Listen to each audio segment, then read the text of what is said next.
Welcome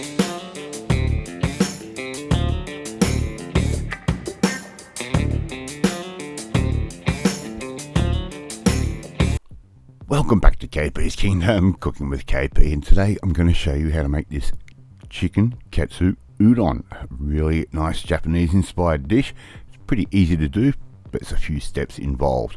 Alright, first thing I've got is some chicken breast fillets, and I'm going to slice these nice and thin and give them a bit of seasoning. We're going to make a egg wash and crumb. If you want to learn how to do this properly, go and have a look at my mother-in-law's chicken schnitzel recipe. It's pretty easy to do, and I actually did this the night before. Right, so I had chicken schnitzel last night, and the next day we are making this particular dish. It's absolutely perfect for this sort of thing.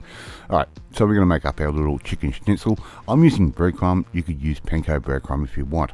I'm making up some chicken stock using some chicken cutlet, some leek leaves, a couple of carrots, and if you don't want to make your own stock, that is fine. Just use store bought. It works out okay.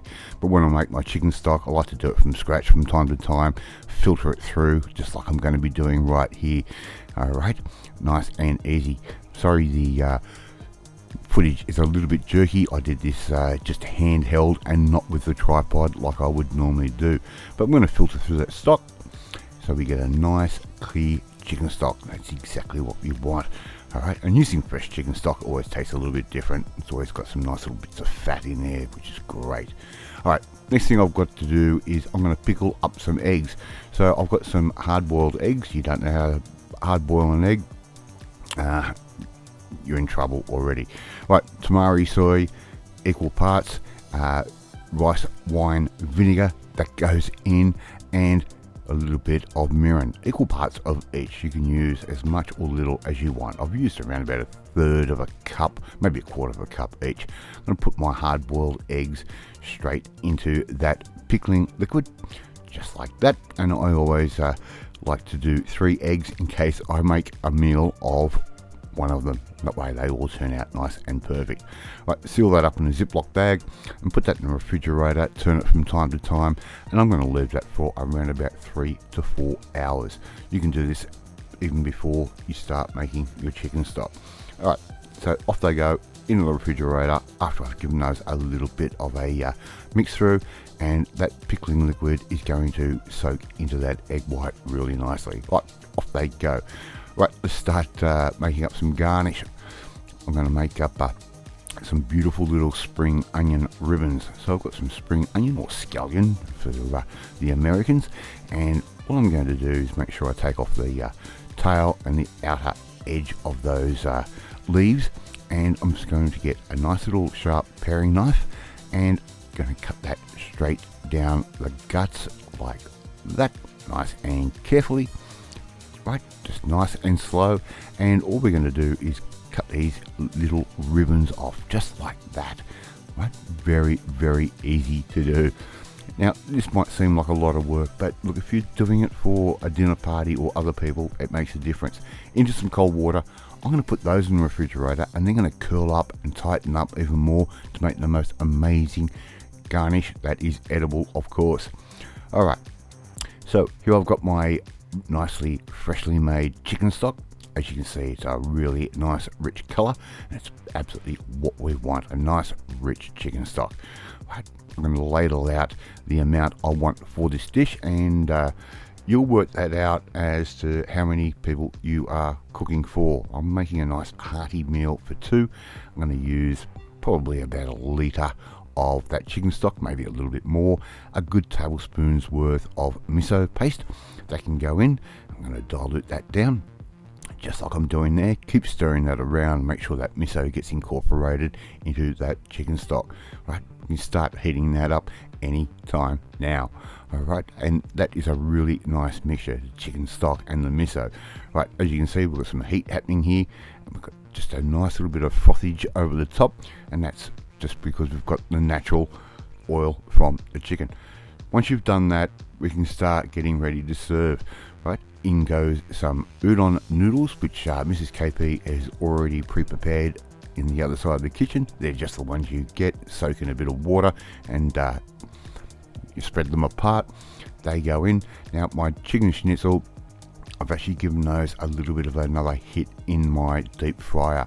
Some enoki mushrooms, they go in, and at the moment just be careful with enokis. Depending on where you are in the country, you might want to give these a good bit of a rinse through. Now you can use some mizuna leaves or anything like that, even bok choy leaves. I'm just going to use a little bit of baby spinach leaves. They're going to go in, add a bit of colour, add a bit of vibrancy, and of course add a different texture again, which is exactly what we want. This dish is all about different textures. Okay, what we can do now, make sure our stock is still nice and hot, and all we have to do now is start spooning over our chicken stock over those mushrooms, noodle, and that baby spinach that I've used. Right, we want to fill this up around about 1/2 to 3/4 of the way. Don't want a full bowl. We want to have a nice little meal out of this. That's the whole idea about doing this, and it's perfect for a really sort of cool night in winter or spring. Okay, so we're going to serve that up just like that. Our Mrs. KP's already got my chicken schnitzels just quickly warming up in a little bit of oil in the deep fryer on the other side of the kitchen. You can heat them up in the oven or the microwave if you want, or if you have just made your schnitzel, you can put those straight from the fry pan into your udon like that. And there we go. We've got all the makings of our chicken katsu udon. And if you haven't had something like this before, you don't know what you're missing. Everything just works together. It's a mild dish, just slightly seasoned, and those eggs really make a difference. Just cut the eggs straight in half, just like that. Place those yolk side up. As you can see, it's a nice little gooey yolk, which is exactly what we want. And the flavour when you cut into that and mix it with everything we've got in that dish, it's just amazing. Put over some of your scallion or spring onion, little garnish just like that, and it looks so pretty. And there you go, KP's chicken katsu udon. A little bit of work, but it is definitely worth it. A lot of fun. Tastes better than takeaway or a restaurant. Thank you so much for watching this video, really do appreciate it. And if you like this video, hit that like button. It gives me confidence, should make you feel warm and fuzzy too. Share this video with all your friends on all platforms of social media. Hit that notifications bell to be notified every time a new video goes up. Leave a comment. I love reading and I love responding to them. But in the meantime, if you want to learn how to make a really nice cheats Japanese style dish just like this one, you need to come and join the family, my family. Hit that subscribe button and you'll never miss another one of my videos again. Off to eat my chicken katsu udon, and I will catch you next time. Bye.